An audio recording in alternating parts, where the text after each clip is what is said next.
how to recover quickly and rapidly after work with meditation. So this is a video that is extremely important to me because it's something I go through on a daily basis because I have a 40-hour job like most of you watching this video. And I think it's really important because I think that most people are in a position where they're maybe not working a job that is within their purpose or their passion, and they're doing it to pay the bills. And if you're in that situation, you really have to be doing things outside of work to progress your skills, to develop amazing creative projects, to get yourself in a position where you're doing work that you love, that you feel that is important, and that you're compensated fairly for, because that's what we're kind of all working for. And so I think it's so important to have something that you can do, to have a reset button that you can push after work to be able to transition yourself out from working and into whatever comes next for you, whether that's working on a passion project or going to the gym or hanging out with friends, whatever it is for you, you need a reset button to transition you into that. And the issue is that everyone has a reset button, but a lot of times people's reset buttons are not very healthy. And what I mean by that is that most people, after an 8-hour day at the office or whatever kind of job that they have, they usually don't feel ideal. So most people don't have a lot of energy, they don't have a lot of clarity or focus, they don't really feel completely themselves, and most people, when they go home, their main reset button is going to be having a beer or drinking a glass of wine or hitting the bong or turning on the TV or the internet and kind of blacking out. So basically just completely kind of letting go, vegging out, completely just kind of giving up and allowing their evening just to kind of pass by that way. And sometimes people have more healthy reset patterns. So usually they'll go, walk their dog after work, or maybe they'll go to the gym. And I think that meditation is so powerful and can complement any of these because it is so rapid. So typically I will just set a timer on my phone, and my normal meditation that I do after work is going to be 12 to 15 minutes. And if every single person seeing this video could witness the state that I am in prior to meditation to the state that I am in after meditation, it is shocking. When I open my eyes, it is literally shocking the state shift that has occurred, and it would convert every single person watching this video. So I just want to share with you guys kind of what I experience from working. So with my job, I work with a computer, I should say. And I think that I've heard the stat before, I think it's around 80% of adults in the United States work using a computer these days. And I think that in the future, people are going to study this, scientists are going to study this, because I think that working with a screen for 8 hours is so unbelievably detrimental to your health, your well-being, your vision, your eyesight. And I noticed that for myself, after an 8-hour day of working, I have a pressure that has built up in the front of my forehead. And I can kind of feel it in the front of my brain, where it's this kind of foggy pressure, this kind of dense pressure. It's not a headache, it's like a pressure that I feel like I can't really focus and concentrate. I don't really feel completely myself when I'm done working. I have difficulty socializing with other people. We have fluorescent lights in my office, and so sometimes I'll notice my vision like going kind of crazy when I'm at work. And I don't really feel a lot of energy either. I don't really feel completely myself. And so what I do for meditation is I sit down. And I think the biggest thing is, as far as meditating after work, to get yourself into the habit of doing that, is literally to do it. Because usually when I come home from work, like everyone else, I kind of want to veg out. I want to do something else. I want to eat some food, or I want to lie down, or I want to do something else. But I literally go, I put the timer on my phone, I sit down, I put in my headphones to block out the sound, and I meditate. And so I think a lot of it comes down to just having the discipline to sit down and to hop immediately into a timed meditation. And what's so crazy is that after 12 minutes, when the alarm goes off and when I open my eyes, everything has slowed down. I am in a state of peace and relaxation. I have focus and mental clarity. I feel refreshed, completely refreshed. After 8 hours of working, it almost feels like I just slept. And I come out of this with energy, with focus, with clarity, with excitement to move on to my next thing, which is usually hitting the gym, but sometimes it might be writing or working on a different project if I have something I have to do after work. But I feel immense clarity and refreshness and cleanliness of the mind.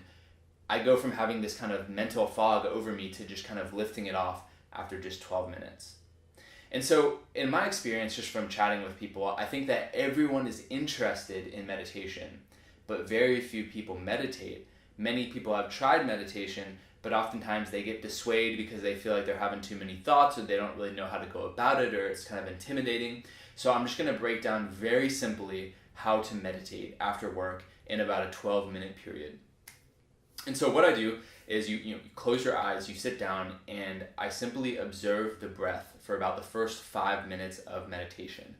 So that just means that I'm observing the breath going in, observing the breath going out. So you're going to have thoughts bouncing around in a million different directions, but simply bring it back to the breath, back to the breath, back to the breath. It doesn't matter if you have a long thought train, just keep on bringing it back to your breath. So you're bringing your focus back to your breath.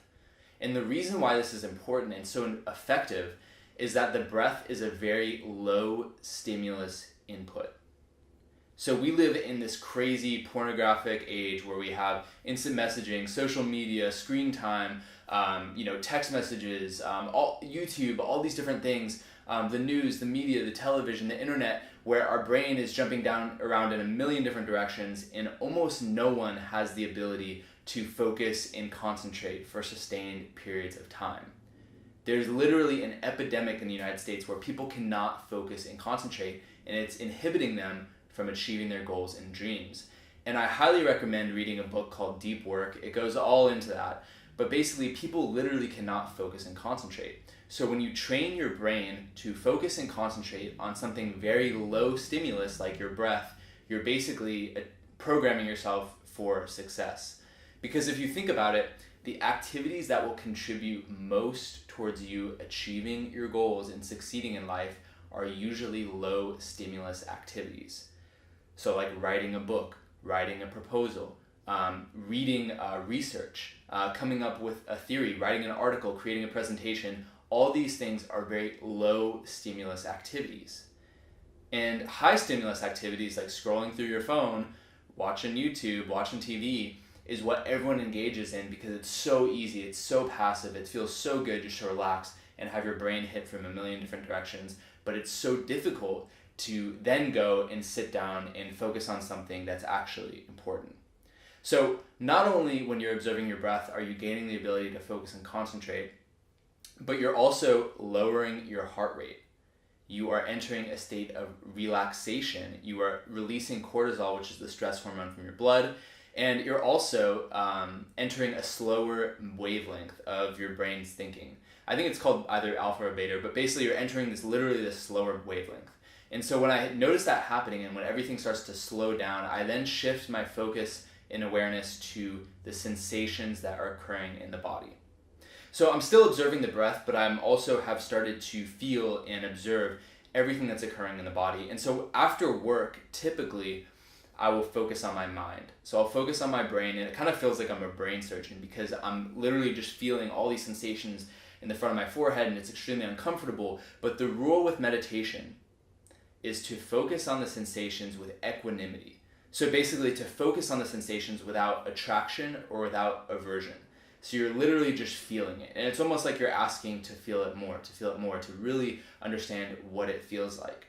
And the rule is that what you focus on with equanimity, so what you focus on without being attracted or averse, what you're simply feeling, tends to dissipate.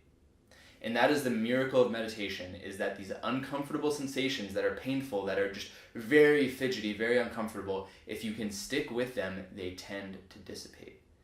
And a lot of times people will label these sensations as fear or anger or jealousy or resentment, but if you remove all labels and simply focus on the sensations, all of that will dissipate and you will enter a state of clarity. So I do this for 12 minutes until the timer goes off, and I'm continually training my attention back to the sensations, back to the breath, away from the thoughts. You're still having thoughts, but you're just bringing it back to the breath. You're focusing. You're training yourself to focus.